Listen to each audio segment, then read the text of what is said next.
A pioneer in public finance since 1955, Ehlers helps clients build outstanding places to live, work, learn, and play by delivering focused, fully integrated financial advisory services.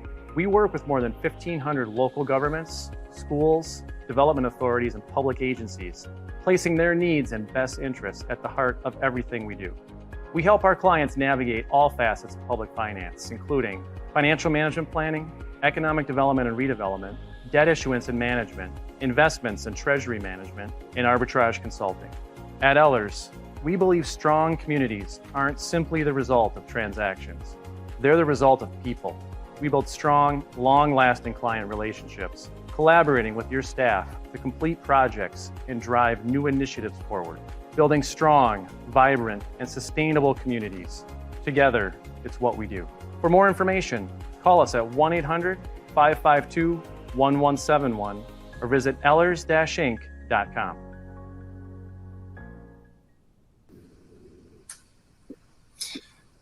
Good morning, everybody. I'm Joe Murray from Ehlers, and we're very glad to have you join us this morning.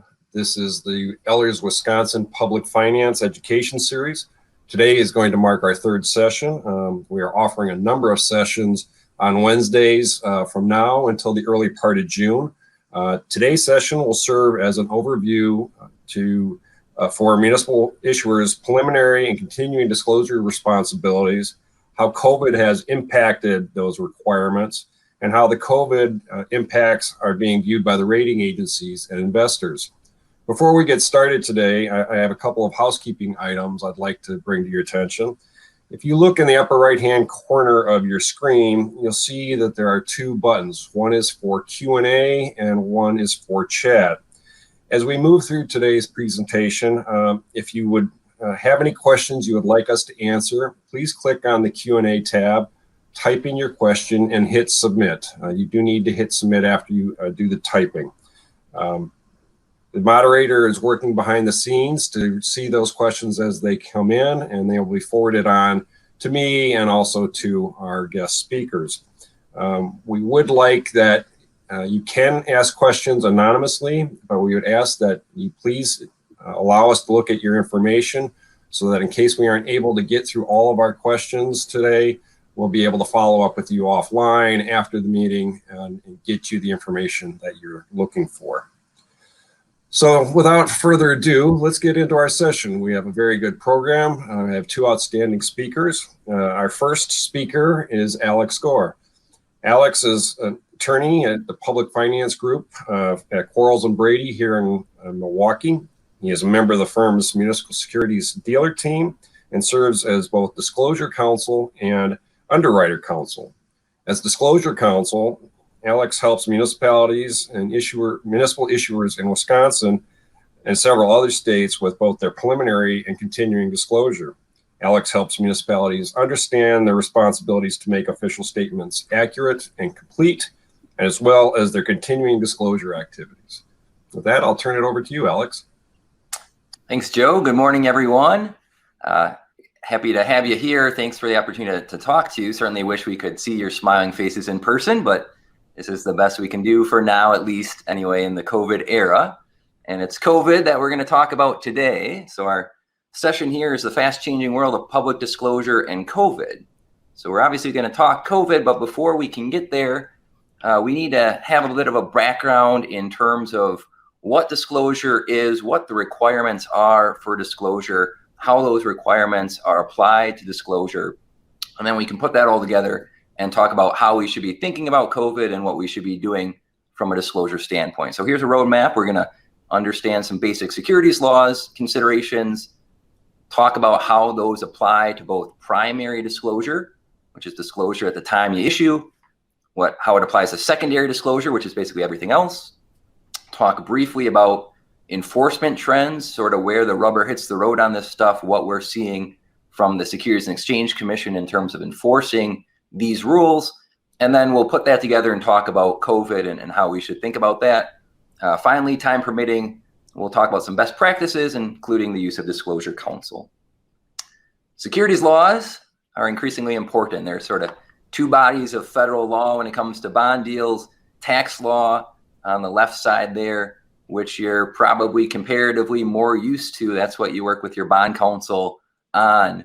But securities law is the other body of federal law that applies, and that's what we're going to focus on here. And that part, that portion is becoming increasingly important and increasingly in focus, particularly from the federal regulators here. The securities laws have been around for a long time. This timeline is in here to illustrate really two things. One, that these rules have in fact existed since the 1930s. So it's been a while that these have been around, but it's really only been in the last 10 or so years that we've seen a lot of activity in this area. So the securities laws have been around since the 30s, but it really was in the late 1980s, in 1989, when you had something called Rule 15C212, which you may have heard before if you've done a bond deal. The first thing that rule did was create the requirement to have an official statement. And that official statement, which I'll talk about momentarily, is the offering document that you prepare when you go out and issue bonds in the market. About 5 years later, in 1994, you had some amendments to that rule that required additional disclosures, secondary or continuing disclosures, which are subject to the continuing disclosure agreement that you enter into when you issue. And then after that, we really didn't have much happen. So that was 25, 30 years ago. But then about 10 years ago, we had the Great Recession. And coming out of that, we had some legislation, something called the Dodd-Frank or Wall Street Reform Act, which did a bunch of stuff, including paving the way for the creation of the Office of Municipal Securities in the SEC. And this was notable because before that time, before 2012, municipal securities, like the bonds you all issue, were grouped together with all the other types of securities, notably corporate securities, in terms of oversight at the SEC. So as a practical matter, it meant munis were sort of the sleepy little corner of the market. Nobody really paid much attention to that, to them. And you can see that borne out when you look at things like enforcement actions or regulatory attention. Nobody was paying much attention. That shifted in starting with 2008, 2009, and really in 2012 with the creation of that office. And we've really seen a sea change now in the way these things are examined and reviewed and regulated at the federal level. That same year, we had something called the 2012 Risk Alert, which I'm going to talk about later. It's an important document that basically creates the disclosure and diligence responsibilities for parties and financings. We've had the Muni Advisor rules, subject to your municipal advisor to some regulation, where before they weren't. MCDC, which some of you may have had the pleasure of going through, and I'll talk a little bit more later about. And then just a couple of years ago, some amendments to that Rule 15C212 to add some additional filing requirements. And of course, the topic of today's discussion on COVID. So in terms of overview of the federal securities laws, thankfully, muni bonds are exempt from the vast majority of those laws that have been around since the 30s. Unlike corporate securities, they have to do a bunch of stuff and jump through a bunch of hoops. We don't have to do that here in the municipal world, but we do have a segment of those securities laws that are relevant. And those are called the anti-fraud rules. And the anti-fraud rules prohibit materially misleading statements or omissions in your disclosures. And those anti-fraud rules apply both in the case of that primary disclosure, the disclosure at the time you issue, and secondary disclosure, the other disclosures that you may make to the market. Those anti-fraud rules are codified in something called Rule 10b-5. And that rule says you can't, in connection with the purchase or sale of securities, make an untrue statement of a material fact or make a statement that's misleading in light of the circumstances in which it's made because of a material omission. So in both prongs of that, material misstatements, material omissions, the word material is obviously doing a lot of heavy lifting. And it raises the question, well, what is material? And unfortunately, that's a very tricky aspect of the securities laws because there's not black line definitions of this is material and this is not. Instead, it's a facts and circumstances analysis. And what may be material for one issuer may not be for another. What might be material for one type of bonds may not be material for another type of bonds. So it's a tricky analysis each time. And that is going to be something we'll keep in mind as we talk about COVID disclosure. As I mentioned, those anti-fraud rules, no material mistakes, no material omissions, apply both in primary disclosure and secondary disclosure. So primary disclosure, that's the official statement. That's the document that is going to usually be prepared by your financial advisor or your underwriter, in some cases your disclosure counsel, that describes the offering. So it'll lay out things like the terms of the bonds, payment dates, interest rates, redemption provisions, that kind of fun stuff. But then it has a ton of other information about you as the issuer. So it's the offering document used to market and sell the bonds. The purpose is obviously to provide information to the market so that investors, potential investors, can decide if they want to purchase your bonds, if they view it as a good credit risk. And it includes not only that description of the securities, but things like your financial data, information about largest taxpayers, pension, OPEB disclosure, all that kind of stuff, and obviously right now, COVID disclosure. Some important considerations for your offering document. And if there are some few key things I hope you take away from this, this would be one of them. That official statement is legally the issuer's document. That's your document. And that is the case even though a third party is going to be preparing that thing 99.9% of the time.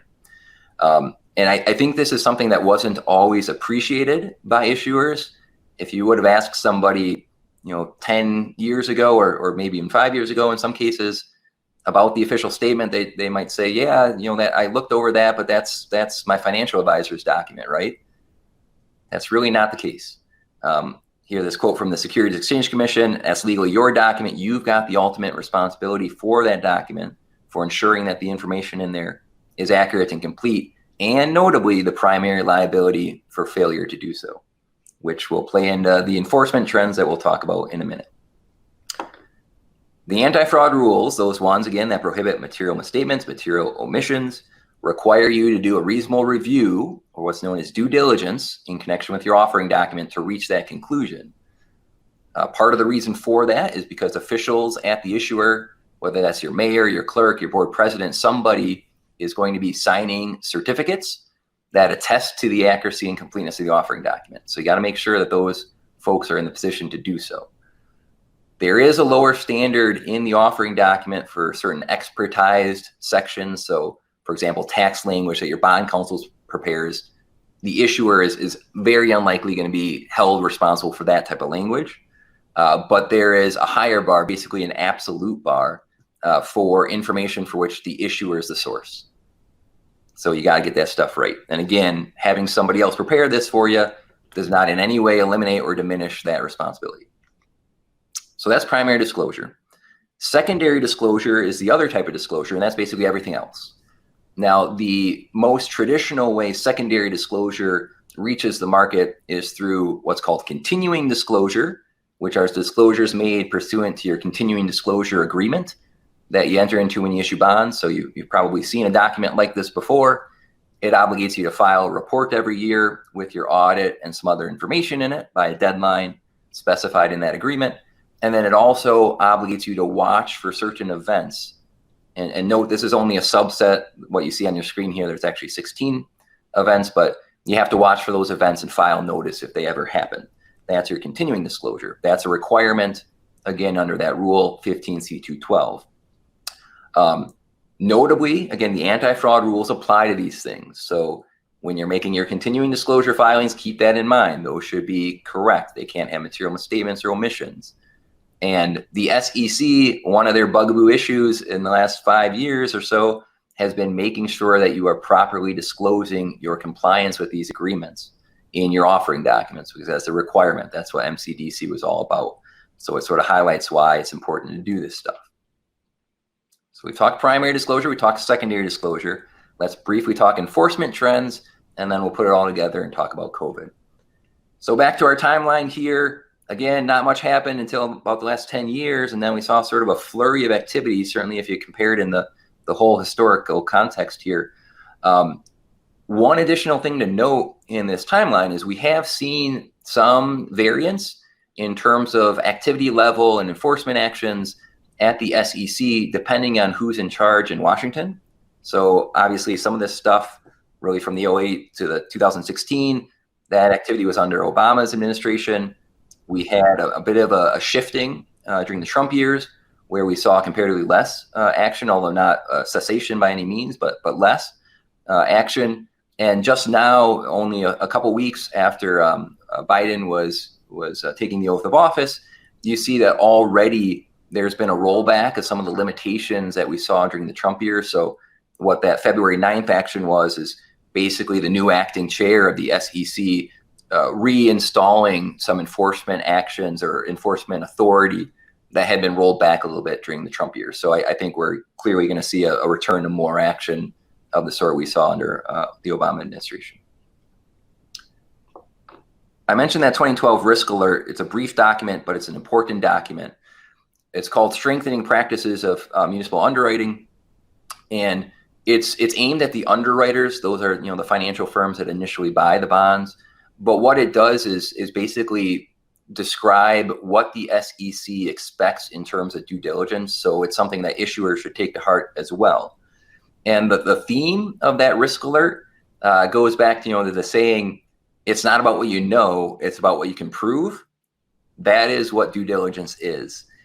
It's not enough that you just thought about things. You've got to demonstrate that you thought about things. So what that risk alert talks about is things like using checklists, using questionnaires, following best practice guidance. We're in a sort of a tricky spot in the municipal world where, unlike corporate securities that have all sorts of set forth requirements on what their disclosures have to say and show, we don't have that in the municipal world, which is in one respect nice, but in another respect, it makes it tricky because we are sort of left to our own devices a little bit more in terms of what we should be thinking about and disclosing about. And so what that risk alert says is you really have to pay attention to best practice guidance. And there's a variety of that out there. It underscores, why it's important to work with counsel or whomever that you're working with who understands those things as well. That risk alert, together with what we've seen from SEC exam priorities, they from time to time publish what they're sort of going to look for in the coming period, give a good indication of what the SEC cares about and sort of how we can think about COVID as well in this context. So, things like stale financials or not disclosing changes in conditions, failing to disclose around private offerings. So making sure you're disclosing all your existing debt, that kind of stuff is what the SEC has been looking for recently. A couple quotes on the next two slides, just quickly sort of illustrating this point. So the former chief of that Office of Municipal Securities talked about how issuer officials really got to be aware that if you're involved in the approval process of your offering documents, you've got responsibility for that. You can't sort of just hide your head in the sand. You can rely on your financial professionals, but it's got to be reasonable reliance, and you can't sort of just recklessly disregard facts that might make the disclosure misleading. And then the enforcement director chief, and notably that Office of Municipal Securities, that resides within the enforcement division of the SEC. But here he is talking, this is dated, it's 2016, but you can see the vast increase in actions. So 76 actions in 3 years as compared to 12 actions or 6 actions against government entities, 12 actions against officials in the prior 10 years. So that's a comparative explosion in terms of enforcement. And the most effective deterrent, this is the SEC talking, individual liability is what they view as the most effective deterrent. It's all about transparency. That's the whole point. They want investors to have all the information they need to make investment decisions. We've seen enforcement actions. We're not going to run through all these in the interest of time here, but we've seen enforcement actions against a variety of types of issuers, big issuers, small issuers, cities, school districts, financing authorities, you name it, we've seen it. And then also using a variety of theories of liability. And that just means that the SEC is applying the securities laws in ways that hadn't been applied before in the context of enforcement actions. And I never mean to sort of oversell the risk here with this stuff. And I want you to take it seriously, but not have it scare you. The chance of you having an enforcement action is extremely low. The same way it's extremely unusual or rare that you would have an IRS action that would cause a problem for your bonds, but it does exist. The risk is out there. We're going to talk next about MCDC, which resulted in enforcement actions against pretty much the entire underwriting market. 96% of the underwriters had enforcement action. And then also 71 issuers, including at least one in each state, including obviously one here in Wisconsin. So if you would have asked that issuer here in Wisconsin if they would ever have had an enforcement action from the SEC, they would have undoubtedly said no, and they ended up with one. So it's not impossible. It's unlikely, but it's not impossible, certainly. One final thing I'll say about MCDC, it was all about continuing disclosure and disclosing in your offering documents, your compliance. The SEC was pretty proud of themselves with this program. The comments coming out of that were very favorable. They thought it accomplished what they wanted to accomplish, which is likely true. It definitely raised the awareness of this issue in the market. But I wouldn't be surprised, and in particular, as we've got a new administration in Washington, if we see something like this again. Not on continuing disclosure necessarily, who knows what topic it could be on, but the SEC is clearly happy with doing compliance programs of this sort. So we've talked about the securities laws and how they apply in primary disclosure and secondary disclosure, and sort of why it matters, because the SEC is out there and looking at things and bringing enforcement actions. So now let's put that together and apply it to what we should be doing in terms of COVID. So when COVID first hit last year, it's been a full year now, it was obviously brand new and no one really knew what to do. So the disclosure focused on that uncertainty. So it followed a very similar pattern. It sort of developed pretty quickly, and then to follow that pattern, it would say COVID, emerged in late 2019 in China. Then the World Health Organization declared a pandemic, and then the president declared a national emergency, and then the governor declared a state emergency, and we had a stay-at-home order, and basically we had no idea what's going to happen. It could last forever or a week, and who knows. And that was probably okay, at the start, because we really didn't know. It was brand new. The SEC jumped in pretty quickly with some guidance, and this is notable because the SEC very rarely speaks directly to the market in terms of what they expect you to do. You normally have to sort of pick that up in bits and pieces from other things and sort of piece it together. Here they were directly speaking to the market in terms of what they expect around this. So it started in April last year with some guidance for corporate issuers, and that guidance basically focused on provide as much information as you reasonably can, in particular on things like future-looking operational and financial impact. So that was obviously focused at corporate issuers, but just a month later, you had the Office of Municipal Securities jumping in with similar guidance for municipal issuers. And it sort of followed the same theme. The SEC recognized, obviously, there's a difference between what corporate issuers can do and what muni issuers can do, but the same theme applied. Try to provide as much as you can. One of the things, and we're going to talk about that guidance now, so one of the things talked about in there in particular is the importance of providing, to the extent possible, forward-looking information for your investors. So the idea there is the SEC, to the extent you could, wanted to get away from simply saying, we don't know how this is going to impact us, to if there is an impact that you expect or that you reasonably can foresee, you should talk about that in your disclosure. And they recognize that that's difficult to do. So they endorse the use of cautionary language around that. So that's things like saying this is, unaudited information, or it's our best guess based on 3 months of actual and forecasts for the next 9 months. However, we can't predict what's going to happen, and it could change if the duration changes or the severity changes, or if we have another stay-at-home order. All that kind of stuff is fair game. That's fine to do. And in fact, when you have forward-looking information or statements in an offering document coupled with appropriate caveat language, that's generally not actionable, meaning you can't subject yourself to enforcement under the securities laws, whether from regulators or aggrieved investors, if you've got that appropriate cautionary language around it, because no reasonable investor could rely on that, because you're telling them that things could change and this is only your best guess as it sits today. So after that guidance, what you saw was a bit of a change in the way disclosure was being done, where it's still appropriate to say, long term, we don't know how this is going to impact us, But if there are specific areas where, in fact, you do anticipate or you're seeing some impact, you should really explore those and disclose around those. So an example here on the slide is for a county with respect to sales tax. And this is just one sort of snippet of the full disclosure.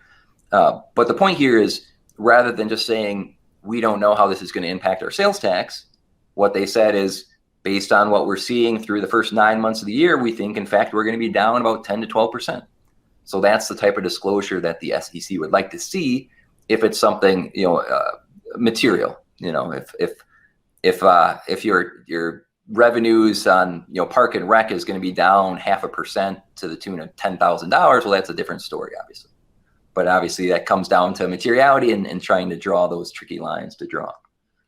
So that's forward-looking information. And then that May 4th guidance also laid out a bunch of considerations that you should sort of go through, and then basically a laundry list of things you think about when you're thinking through your disclosure when it comes to COVID. And this is great because, again, the SEC does not often do this. And I would again go back to that 2012 risk alert and caution you here, absolutely think about all of these things, but keep in mind, you should be documenting the way you thought about these things, how you resolve these things. Because if you ever called to after the fact, show your due diligence, it would be great if you could evidence that you thought through all of these issues. So what are these things? And most of them are sort of obvious things that you should be thinking about. Have you had layoffs, terminations, furloughs, that kind of stuff among your employees? Usually there's employment information shown in your offering documents. So if that's been impacted by COVID, you shouldn't be saying so. Operational changes. Virtually everyone had operational changes of some sort. Now, maybe those aren't particularly material. Does it really matter that City Hall went online for a few months? Everyone could still do the same stuff? Probably not. But what did those operational changes mean in terms of things like unbudgeted expenses? Did that cause you a bunch of expenses that you had to find money to meet? So that's sort of the next step in that sort of analysis. What about on the revenue side? Material delays or reduction in revenues, like sales tax for counties. Here in Wisconsin, we had a unique situation with our property tax collections, where last year, under certain circumstances, thanks to some special legislation, those property tax payments could be delayed. So that could be something that might have had an impact on your revenues. How about if you're doing a revenue bond, a water revenue bond? Obviously, you had the rules from the PSC where you couldn't disconnect, you couldn't charge late fees. And how did that impact your revenues? Those are the type of considerations you should be thinking through. Have you had to seek any financial assistance? If you had to go out and find a short-term loan to make your payroll payments, obviously that would be something that's relevant. State aid or federal aid. Virtually everyone's received some sort of aid at this point. You had the CARES Act. You had, which was the Routes to Recovery here in Wisconsin. And then you've had at the end of 2020, there was an additional bill passed, the Appropriations Act. And then finally here, the American Rescue Plan passed. So there's been a lot of dollars flying around and going to continue to flow on this stuff. And that's something that's relevant for your disclosure. That second to last one, maybe something you haven't thought about, but you should. Have you put together reports for other units of government? So if there's something out there where you're talking about COVID's impact on your operations or your finances, and now you're in the context of doing an offering document for a bond deal, be mindful of, hey, are we saying anything now that's sort of different or inconsistent with what we said in the past? And if you are, if that sort of report exists and you're now saying something different, you should probably address that head on so there's not any lingering confusion in the market.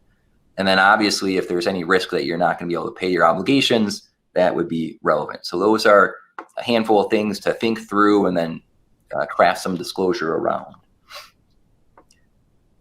That's all well and good if you're doing a bond deal. And obviously you can think through those things, disclose around those things in the bond offering document. What happens, right, if you're not doing a bond deal right now or anytime in the near future? One question we've received a lot is, do I need to file something for COVID if I'm not doing a bond deal?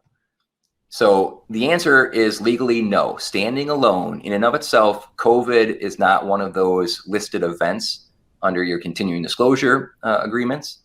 So by itself, there's no triggering of a requirement to file a notice for COVID. Now, of course, the SEC, going back to their theme of their guidance, would encourage you, especially if there are things that are potentially relevant to your bondholders, to think about voluntary disclosure in the market. But again, keep in mind that the anti-fraud rules would apply to any voluntary disclosure. So I would caution you against doing, for example, filing just a generic statement that COVID exists and we don't know how it's going to impact us. For two reasons. One, everyone knows COVID exists, so you're not telling the market anything new there. And then two, we're a year into the pandemic. So saying now in a disclosure to the market without other context, the context of the sort that's in an offering document, if you're just saying we have no idea how this is going to impact us, that's probably not true. So be mindful. In that same vein, something I would urge you, strongly urge you to consider if you're doing an offering document. Now we're sitting here at the end of March of 2020. So for those folks on a calendar year accounting basis, 2020 has come and passed. You don't have your audits yet. Very likely you don't have your audits yet. But I would hope that you are at the point where you at least have estimates for 2020 or unaudited actual numbers for 2020, because it really is helpful if you're going to disclose an offering document that you're not sure how COVID is going to impact you going forward, which is still fine to do, to have at least some historic information to demonstrate how it impacted you in 2020, and being able to put some 2020 numbers in there, even if they're not your final audit numbers, of course, is helpful in that regard. The next layer on this that could make it even trickier is that the SEC's position is that those anti-fraud rules can attach not only to your offering documents, not only to the filings you make on EMA, but really their position is anything that is put out there by an issuer that's reasonably expected to reach the market and investors is sort of fair game. The case law tries to limit this a little bit to say, hey, is it really a document that a reasonable investor would rely on? But that's a tricky line. So the SEC's position is obviously broad. What you should be thinking about is, are there other disclosures that we're making that an investor might find and rely upon? And you should think about how the anti-fraud rules play into those. Another caution here is be aware of selective disclosure. So in unusual times like COVID, it's not totally unheard of for an investor to reach out to an issuer and specifically ask about what's going on, and be mindful that you really shouldn't be providing material information to one investor that doesn't make it to the rest of them. So these additional disclosures, obviously your continuous disclosure filings are one thing, but think about, for example, on your website. Let's say you're putting stuff out on your website about how COVID's impacted you. Be mindful that that's potentially actionable under the anti-fraud rules. So at a minimum, you might want things like disclaimer language, stamp on the top of your website, hey, investors, you should look to EMA and to our offering documents for disclosure that you should rely on. Something like that might be worth thinking about. In some cases, we see issuers with separate dedicated investor relation pages. That might not be something that's realistic for you, but certainly stamping a disclaimer on there could be something you could do. And then also be mindful about dating your documents. So let's say in June of last year, you put something out that said, COVID's a complete disaster. Our revenues are going to be down 20%. Our expenses are going to be up 40%, and we're screwed. If you, obviously that wasn't ever the case, but let's say for the sake of argument, you have something like that out there. At a minimum, date that on your website. So if somebody pulls that up now, they know as of what date that's speaking. And then even more than that, think about maybe archiving old information that's now out of date so that somebody's not pulling it up a year later and getting confused. Your audited financial statements, obviously things like your MD&A section could be fair game there. That reaches the market. And then in certain situations, and they're rare, but in certain situations, the SEC has brought enforcement actions against other things, including things like statements made by elected officials in speeches or budget addresses and that kind of stuff. So just keep that in mind. Looking at the time here, I'm not going to do a deep dive on disclosure counsel or best practices. What I would say here is the purpose of having counsel involved is the same way you have counsel involved on the tax side. You wouldn't do the tax stuff alone. The idea is think about whether you want to do the security stuff alone. The clear trend in the market is to having a lawyer involved on the security side. 10 years ago, we didn't see much of it except in very special circumstances or very, very large deals. That has entirely shifted. There are certain underwriting firms that will not underwrite negotiated deals without having an opinion of counsel on the securities law. There are certain jurisdictions, other states, where it's done on 100% of deals, and it's trending in that direction. So I'm not going to be surprised at all if 5, 10 years or less down the road, it's on all deals. But the idea of having counsel involved is to help you through that due diligence process and help you document that process. And then they ultimately deliver, disclosure counsel delivers a legal opinion. So same way you get a bond counsel opinion on tax matters, you get a legal opinion on the securities matters from your disclosure counsel. And that's meant to show that you've complied with your obligations under the securities laws. The SEC, not surprisingly, has shown a preference for using counsel. The quote there from Martha Haynes, again, that former chief of the Office of Municipal Securities, I really like, because it highlights sort of the shift we've seen here. I think for a number of years, if again you would have gone to an issuer and asked, hey, do you have counsel involved? They would say, yeah, we've got Quarles and Brady as our bond counsel. What you need to realize is that bond counsel does not have any responsibility for the offering document, does not provide an opinion on the offering document. And the SEC's point here is, hey, you should think about expanding your bond counsel role to also cover the offering document, and that's disclosure counsel. In fact, in a lot of the enforcement actions that we see, what the SEC often does is require the issuer to engage disclosure counsel going forward as sort of one of their remedies to the situation.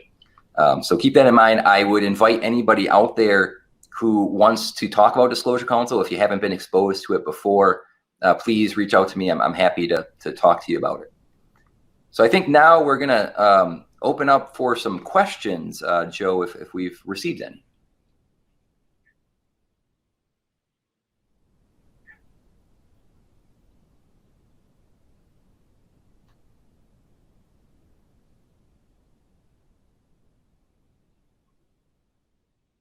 Joe, I can't hear you. I'm not sure if you're muted. I knew it was going to happen. I knew it was going to happen to me. Okay. Yes. Thank you, Alex. Your presentation was very good, and it has prompted some questions. At the earlier part of your presentation, you talked about stale financial statements. The question is what is considered a stale financial statement? Is 2019 too stale? I think we'd all agree 2018 is clearly stale, but is 19 too stale? That's a great question. Yeah. So in the municipal space, we don't have rules around stale financials the way corporate issuers do. So if you're doing a corporate issue, if you're Google going out and issuing bonds, there are actually rules that your financials can't be more than, for example, 6 months old. And if you have to do stub financials. We don't have that here. But the consideration goes back to what I said, for example, about providing 2020 unaudited numbers or estimated numbers. Be aware that if you are providing financials that are 15 months old and leaving it at that, the SEC is very concerned with changes in your circumstances that aren't disclosed. So if that audit is not painting an accurate picture about where you're at currently from a financial standpoint, then I would consider stale. And at a minimum, you need to do some disclosure to indicate to the investors how things have changed. So if it's been all sunshine and roses since then, I wouldn't worry about it. But if there are some material changes, then you need to think about it and do some additional disclosure about it. Okay, so we'll need to ask our folks who have 19 audits, 2020 unaudited projections, and probably also what's your 2021 budget looking like? Right. Would be a good item. So, okay, thank you for that. Second question came in is disclosure advisable only for negative impacts from COVID? If we've not experienced any significant financial impacts, should we also be disclosing that? Yeah, another great question. Certainly the concern would reside more with negative impacts.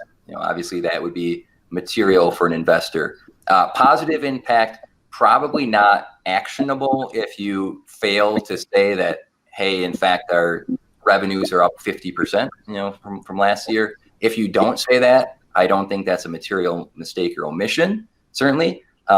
So that gets less into securities law considerations and potentially more into marketing consideration, because of course that offering document is not only a securities law document that's meant to be a risk disclosure document, but it's also used to market the securities. So certainly from a marketing standpoint, I think that's relevant, but it's less concerning from a securities law standpoint. Okay, thank you. If my community has not provided disclosure of COVID-related impacts, are we more likely to draw SEC scrutiny?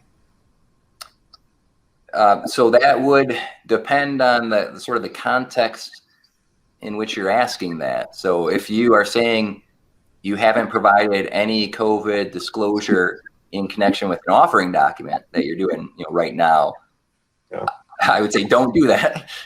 Provide some disclosure on COVID in your offering documents. If you're thinking just, we haven't done any issuances recently, and should we be disclosing something on Emma about this, and we're thinking about not disclosing anything, probably fine, because again, there's no requirement. There's no legal requirement to disclose anything. There's never any bar on voluntary disclosures. You're always free to do that. Keep in mind, of course, that the anti-fraud rules apply to anything you are disclosing, however. But if you're going to sit silently and you're not in the context of an offering document, I would think it'd be very difficult for the SEC to bring an enforcement action in that context. But the caveat there, of course, is that they don't always act the way we would think is rational. So I can't make any guarantees there. But under the existing framework of the legal requirements, no, there's not a requirement to disclose if something hasn't otherwise been triggered. Question is, if you start filing supplemental voluntary disclosures on Emma, does it set a expectation or a bar that once you start, you must continue to do so? Yeah, that's a wonderful question. That's a very great question.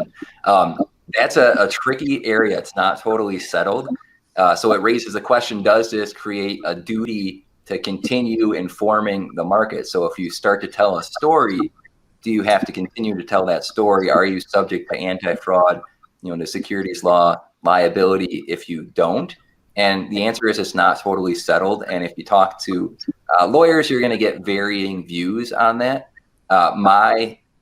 Being a lawyer who works in disclosure and securities laws pretty much all the time, I always am in favor of more disclosure. So I would recommend, if you go down the path of telling a particular story and circumstances change in a material way, I do think it is a good idea to continue to make those type of disclosures, which is potentially something you should think about, as you're thinking about whether you're going to make voluntary disclosures. That is one factor to keep in mind. Okay, well, great. We'll move on to our second presenter, but we will take another break at the end for more questions and answer, both for Natalie and for Alex. So if you have more questions for Alex, please feel free to continue to type them in, and we'll try to get back to you.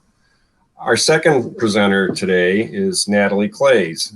As many of you on the session will probably recognize Natalie, as she's the lead municipal analyst for the state of Wisconsin. In addition to conducting credit analysis for Wisconsin, she also works in other Midwest states, including Illinois, Indiana, Michigan, and Ohio. Natalie will provide an overview of the credit rating process and how Moody's is incorporating COVID into their analysis for investors. Natalie? Thank you, Joe. Glad to be here. And yes, hello to everybody out there. As Joe said, you've probably worked with me at some points. I've been here at Moody's for about 7 years now, or almost eight. So, so let's kind of take a step back before we get into the coronavirus impact, and let's just talk about the process in general. And so really, Moody's rating process has kind of 6 steps to it. And so what first happens is Moody's is going to assign an analyst. And then when we know what the security is, we're going to look and pick which methodology is most appropriate. The analyst is then going to do some preliminary analysis based on the information that we already have. So audits, continuing disclosures, anything provided with the offering documents. We then have a discussion with you as the issuer, and that gives us a chance to get some additional information that maybe just isn't, appropriate for those documents, or there are things that maybe have occurred after those documents were released.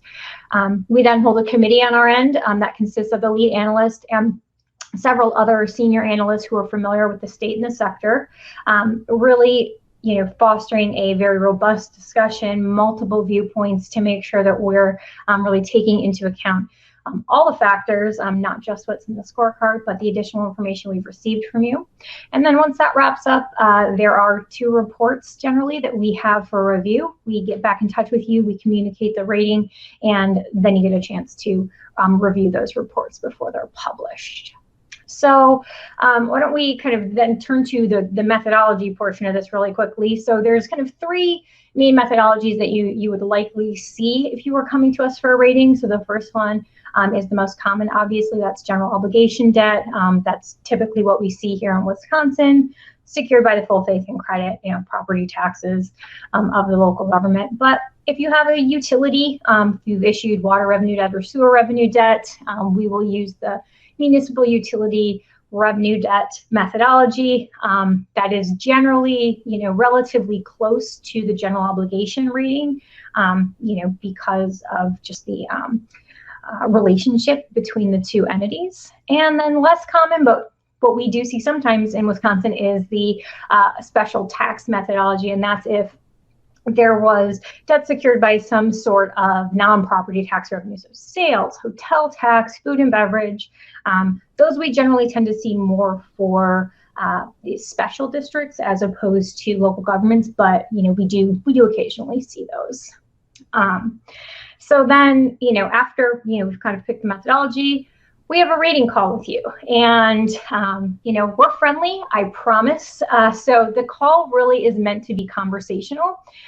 We will typically provide a list of questions beforehand so that kind of what we're going to want to touch base on, what we're going to want to get additional information on. Generally, these include things like what this new sale is for, the financial performance, things that have happened since the past audit, stuff like that. And the lead analyst should also kind of walk you through the process, let you know what you can expect. But this really should be conversational. And so the list of questions is definitely not exhaustive. And if there's additional information that we haven't touched on during the call, we always want to hear about that and give you the opportunity to give us any additional information that you want to make sure we're aware of and incorporating. And that's the last bullet point here kind of points that out. It is helpful when you can give us an overview, kind of let us know what your management approach is, kind of anything, really that strategically goes into your budgeting plans, your daily operation plans, all those things.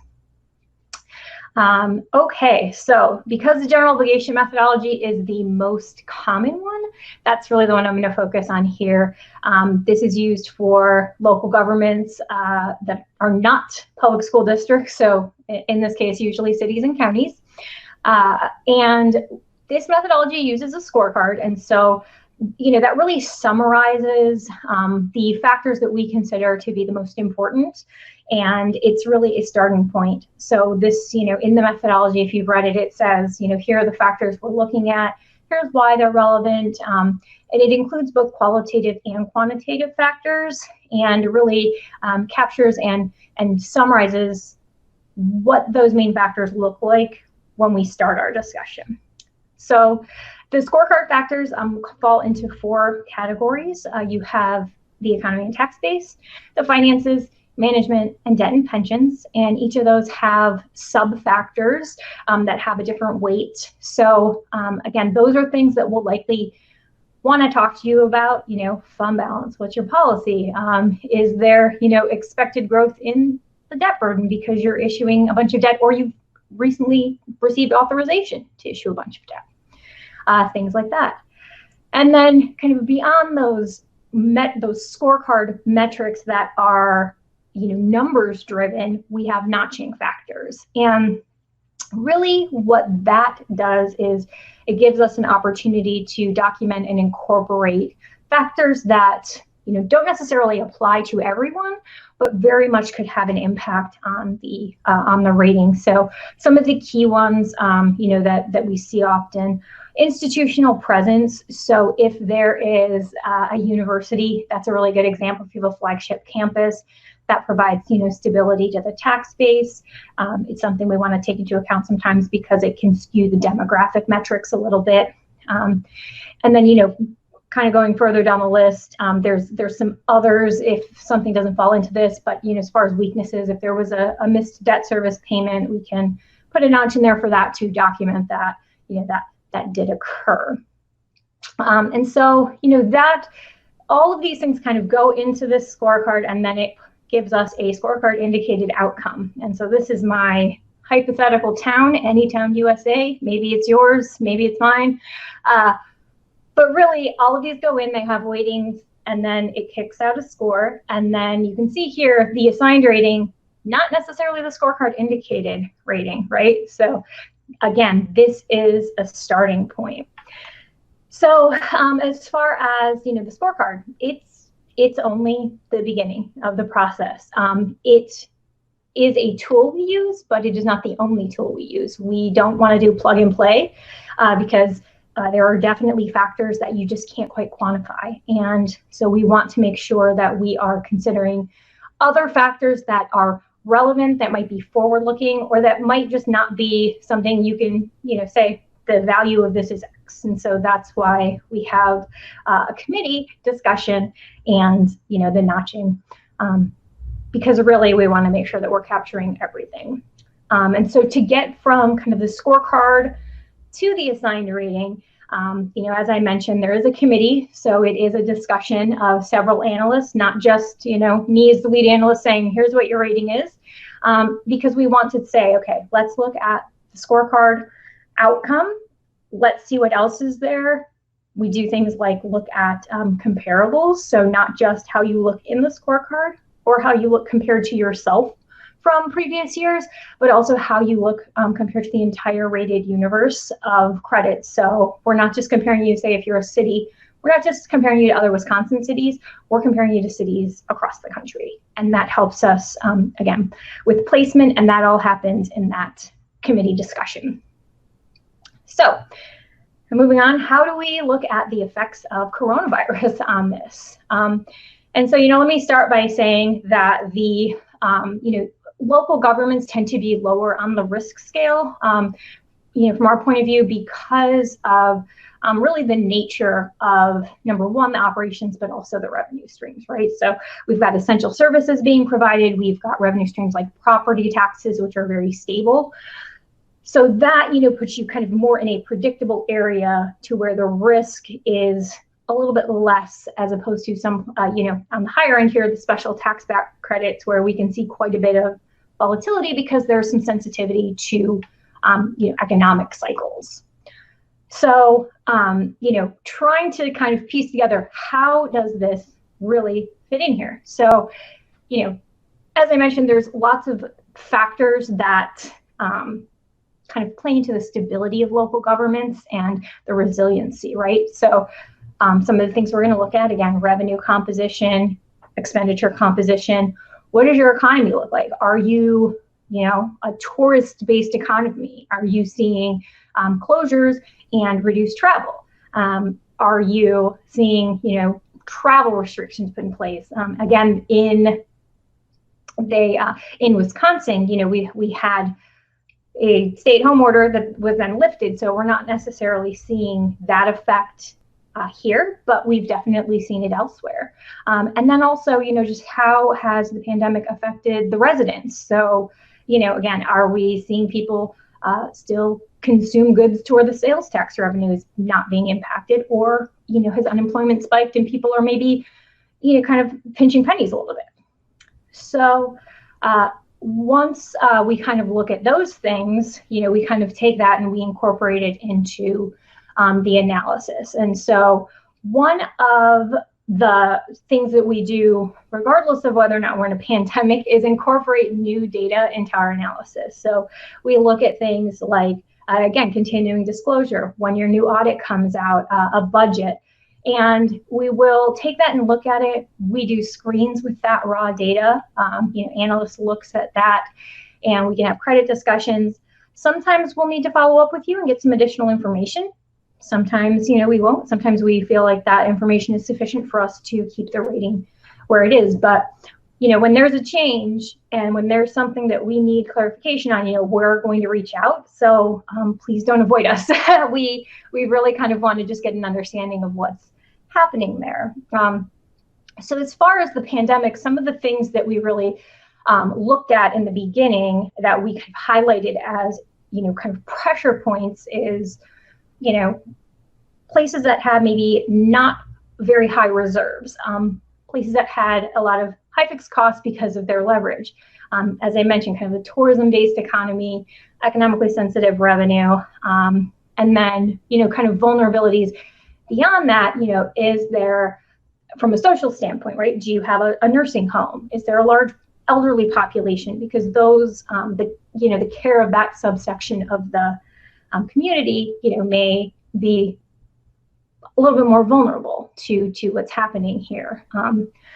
And so, we look at these and like I said, it may be that we reach out to you and you kind of let us know what your plan is, and we kind of go on our way. And, kind of the implications for local governments kind of hits in 3 areas that we've highlighted. So the ability and willingness to adjust your budget in response to any increased costs.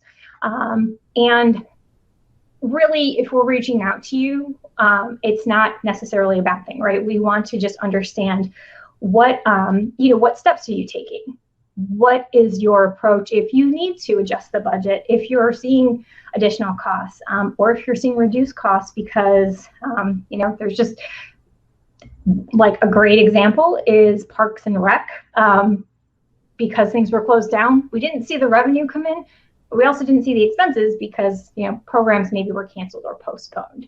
So we really just want to get a sense of what are you doing to, make this thing not a thing. And, that is, I think, part of that rating process to where we are trying to capture those things that can't necessarily be quantified. Another great piece of information is if what the amount of your CARES Act funding was, or, the most recent stimulus package, and what your plans are for that.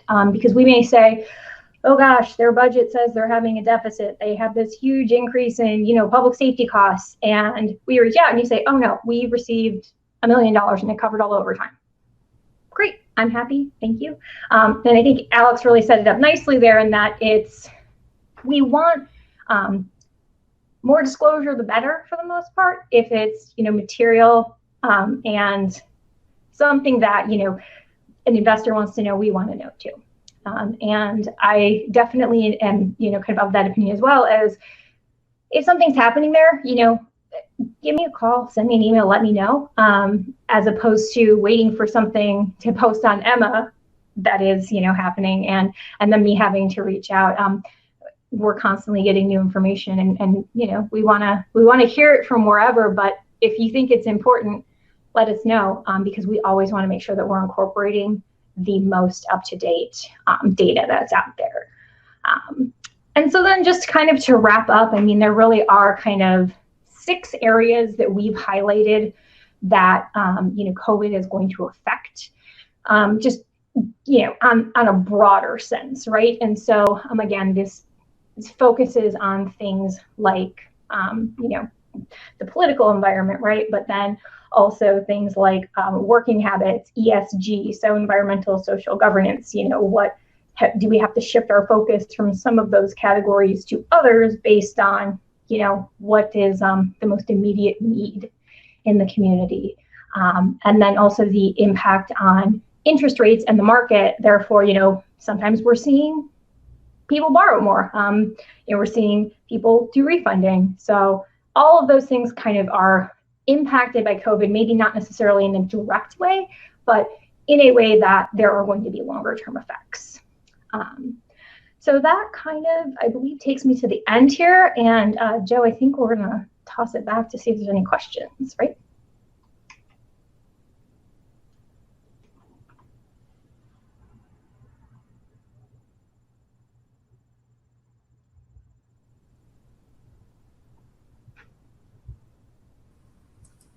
There we go. Thank you, Natalie, for that presentation. I appreciate it. It has sparked some questions.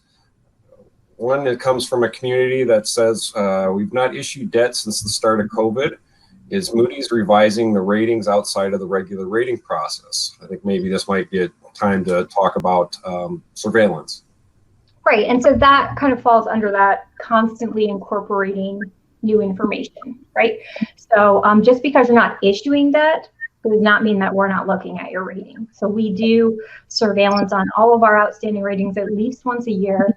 It is generally triggered by the receipt of new information, so the audit or a continuing disclosure document. But yes, just because you're not issuing debt, we may reach out to you for additional information. And absolutely, in this environment that we're in, those screens that I mentioned as far as kind of vulnerabilities and exposure to the pandemic are going to also drive whether or not we feel the need to reach out to get some additional information in those areas.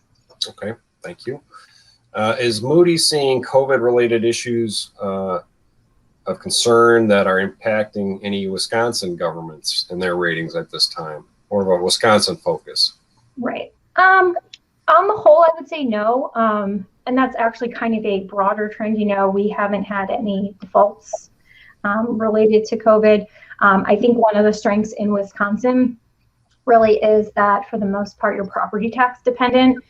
That's a very stable revenue stream. And due to the timing of assessments and the lag in the collection of those property taxes, it really affords you the time to be able to say, okay, if I think my property taxes are going to go down, I have time to build that into the budget and adjust my expenditures.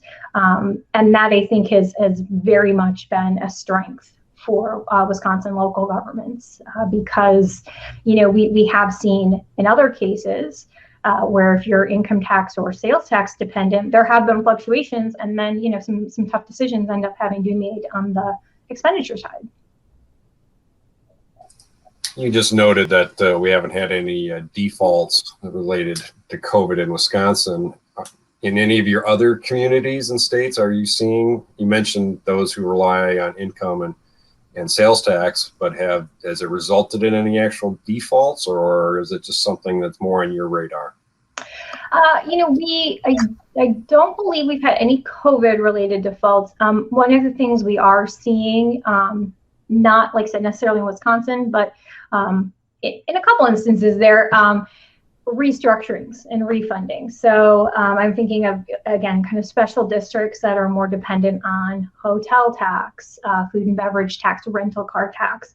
We have seen those entities that don't have property tax authority doing refundings, doing restructuring so that it takes the pressure off near term to not have to hit their debt service reserve or to hit their just operating reserves and be able to push the debt payments out, a couple years to when they feel the revenues are going to stabilize. So, we've seen more of that, using that flexibility as opposed to, outright defaults or stress in that way.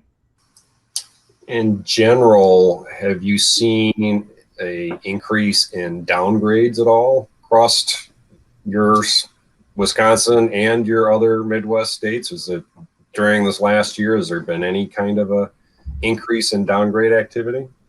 There has been a couple, but again, I think those are very specific cases relating to the revenue exposure to the pandemic. And a lot of times that's tied to the economic exposure of the pandemic. But by no means have we downgraded the entire portfolio. Again, just because a lot of local governments have these very stable revenue streams, and also because on the whole, local governments really started the beginning of fiscal 20 with historically high operating reserves. And so not only do you have stable revenue streams, but you have these reserves that provide a little bit of a cushion when, we weren't quite sure what was going on yet. So, on the whole, we have found that most local governments are fairly resilient, and that the ones that did get downgraded, have some unique pressures.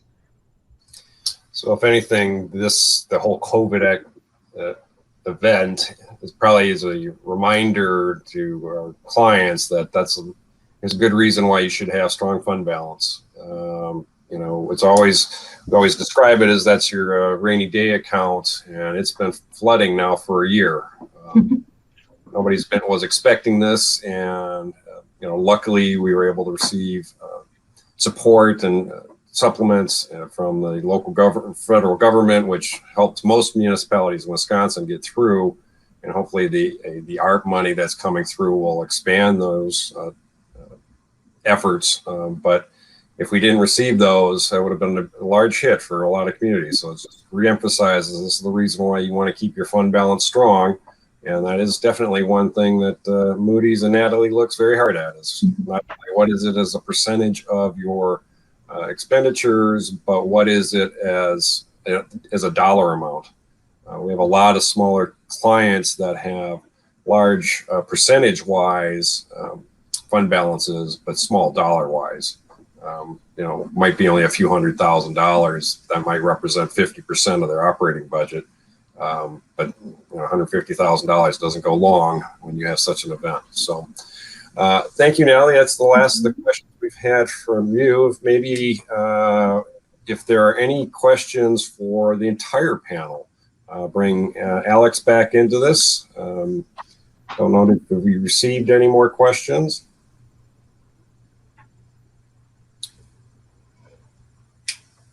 So give it just another quick minute. If you have a question for either me or Alex or Natalie, please type it in.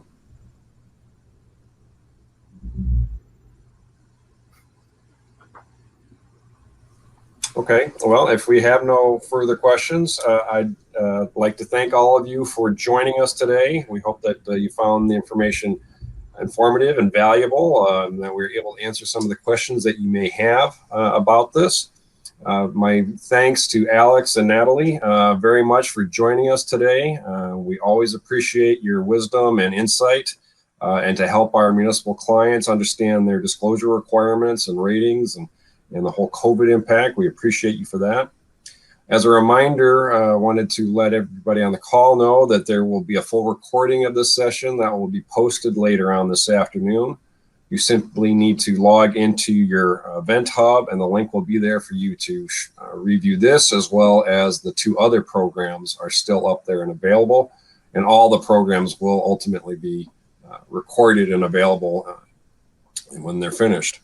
Also, you will be receiving an email either later today or tomorrow where we'd like to ask you for some feedback.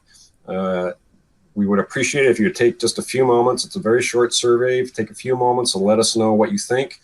In particular, we've made some upgrades here at Ehlers. Hopefully it's come across with better technical presentation than we had in the last two. We'd appreciate any feedback as to how this session compared to the prior ones, if you were a part of those. And finally, I'd like to remind you that we are having more sessions. Our next session is coming up in 2 weeks on Wednesday, April 14th at 11:30. It is going to be investment fundamentals. So hopefully it'll provide you with some insight as to ways you can try to capture some more investment income during these trying times. Rates are going up, so hopefully we'll have some good suggestions and ability to do that. In order to sign up for the work sessions, please go to the Ehlers website. That's ehlers-inc.com. You'll see a link right at the top, and just go to that link and you can sign up for one or all of the sessions at that time. And with that, I'd like to again say thank you. Thank you to our guests. Hope you all have a great afternoon. Thank you.